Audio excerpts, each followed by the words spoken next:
अनूप और कल्पेश दो अच्छे दोस्त थे। वे दोनों एक ही कक्षा में साथ में ही पढ़ते थे।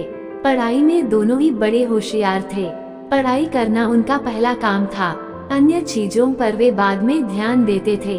पढ़ाई में उन दोनों मुकाबला रहता था। कभी अनूप प्रथम आता तो कभी कल्पेश। दोनों में यह बताना मुश्किल था कि पढ़ाई में कौन आगे है। दोनों को उनके क्लास टीचर भी बहुत चाहते थे। क्लास के सभी बच्चे उन दोनों का बहुत आदर करते थे, क्योंकि वे दोनों पढ़ाई में होशियार होने के साथ ही साथ दयालु और नम्र स्वभाव के थे। कक्षा 8 की परीक्षा हुई। दोनों ने जमकर परीक्षा दी। परीक्षा का रिजल्ट भी घोषित हुआ।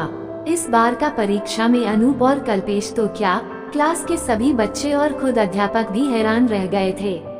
हर परीक्षाओं में तो अनूप और कल्पेश लगभग साथ साथ ही रहते थे। मतलब कभी अनूप कल्पेश से 10-15 मार्क्स से आगे रहता तो कभी कल्पेश अनूप से। मगर इस बार न जाने क्या हुआ कि कल्पेश ने अनूप से लगभग 50 मार्क्स से बाजी मार ली थी। परीक्षा के रिजल्ट के बाद दोनों स्कूल से घर लौट रहे थे। अनूप ने कल्पेश से कहा, क्यों कल्पेश, इस बार तो तुम मुझे बहुत पीछे छोड़ गए।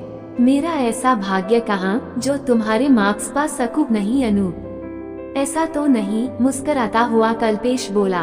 वो अपनी प्रशंसा सुनकर फूला नहीं समा रहा था। मन ही मन उसे अपने क्लास में सबसे अधिक मार्क्स से पास होने एवं अनूप के द्वारा प्रशंसित होने से कल्पेश के मन में अभिमान जाग उठा। घमंड में कल्पेश के मन मस्तिष्क पर ऐसा बुरा असर छोड़ा कि वो पढ़ाई से धीरे धीरे विचलित होने लगा।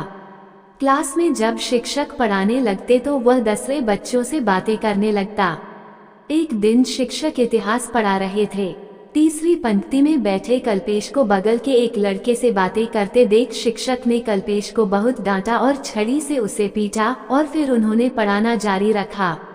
इस सजा से कल्पेश का क्लास में बातें करना तो बंद हो गया, परंतु पढ़ाई पर इसका कोई प्रभाव नहीं पड़ा। वो घमंड में आकर अनूप से भी कम बोलने लगा। धीरे धीरे परीक्षा आने लगी। क्लास के बच्चे जी जान से पढ़ाई में लग गए थे। कल्पेश बहुत ही आराम में था, क्योंकि उसे पता था कि क्लास में पहला नंबर उससे कोई नहीं छीन सकता है। परीक्षा हुई। कुछ दिनों बाद परीक्षा का रिजल्ट आ गया। इस बार अनूप क्लास में सबसे पहला आया था, जबकि कल्पेश इस बार अपना परीक्षा का रिजल्ट देखकर चौंक पड़ा। वो परीक्षा में फेल था।